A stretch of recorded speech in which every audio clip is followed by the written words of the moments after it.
সহ দেওয়ানগঞ্জ বক্সিগঞ্জের সম্মানিত নেতৃবৃন্দ, মুরব্বিয়ান, সমাগত উপস্থিত, আসসালামু আলাইকুম।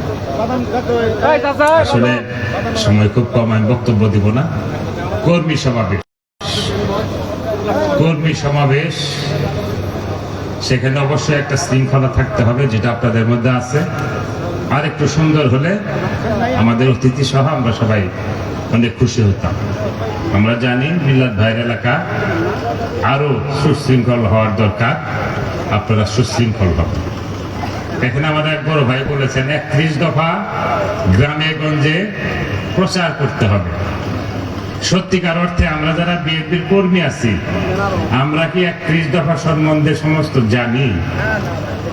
আমাদের 31 দফা সম্বন্ধে জানতে হবে, তারপরে মানুষের কাছে গিয়ে বলতে হবে। আমার এই বিষয়টা নিয়ে সন্দেহ আছে। যদি আপনারা 31 দফা সম্বন্ধে না জানেন, আমি মনে করি যে যেটা আগামী বাংলাদেশকে একটি সমৃদ্ধ বাংলাদেশ গড়ে তুলবে, সেই দফাগুলো আমাদের সকলের মনে রাখা উচিত এবং সাধারণ মানুষের কাছে আমাদের মাধ্যমে সেটাকে প্রচার করা উচিত। আমাদের জনপ্রিয়তার কোনো কমতি নাই, ষড়যন্ত্রের কিন্তু কোনো অভাব নেই। ষড়যন্ত্র চলছে, কি কারণের জন্য ষড়যন্ত্র চলছে?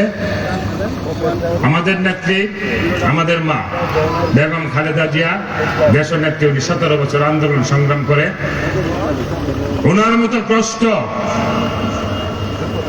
আমার জানা মতে বিএনপির কোন নেতা কর্মী, জাতীয় নেতা এবং এশিয়ার কেউ করেছে কিনা আমার জানা নেই। কি কারণের জন্য করেছেন? শুধু গণতন্ত্র পুনঃপ্রতিষ্ঠার কারণের জন্য করেছেন। সেই গণতন্ত্র চর্চা আমাদের করতে হবে। আমাদের নেতা বিএনপির ভারপ্রাপ্ত চেয়ারম্যান জনাব তারেক রহমান সাহেব সুদূর লন্ডন থেকে বাংলাদেশ জাতীয়তাবাদী দলকে সুসংগঠিত করেছে, এই দেশের মানুষকে ঐক্যবদ্ধ করেছে। সেই জিনিসটি যদি আমরা এক বছরে এসে আমরা ভুলে যাই, আমরা বেমালুম যদি ভুলে যাই, আমরা যদি মানুষের সাথে যোগাযোগ না করি, তাহলে কিন্তু অনেক জনপ্রিয়তার ধস নেমে যাবে। এটা আপনাদেরকে মনে রাখতে হবে, এটা আপনাদেরকে বিশ্বাস করতে হবে।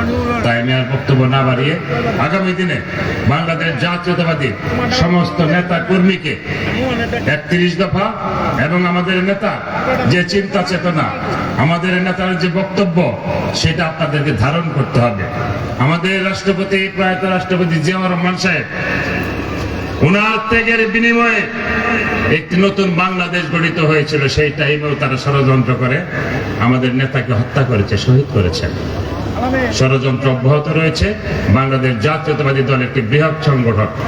সমস্ত ষড়যন্ত্রকে আমরা প্রতিহত করে আগামী ফেব্রুয়ারির নির্বাচনে বাংলাদেশ জাতীয়তাবাদী দল এবং তার যে প্রতীক রয়েছে ধানের শীষের প্রত্যেকটি প্রার্থীকে জয়যুক্ত করার মধ্য দিয়ে আগামী দিনে বেগম খালেদা জিয়া, জনাব তারেক রহমানের নির্দেশে একটি সমৃদ্ধ বাংলাদেশ গড়তে চাই।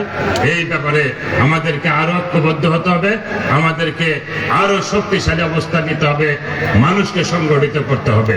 নেতা কর্মীর অভাব নাই, সাধারণ মানুষের কাছে যেতে হবে। এই উদাত্ত আহ্বান জানিয়ে আজকের অনুষ্ঠানে আমাদেরকে সুযোগ দেওয়ার জন্য দেওয়ানগঞ্জ, বক্সিগঞ্জ এবং বিশেষ করে মিল্লাত ভাইকে ধন্যবাদ জানিয়ে আমার বক্তব্য শেষ করছি। সকলে সুস্থ থাকবেন, ভালো থাকবেন।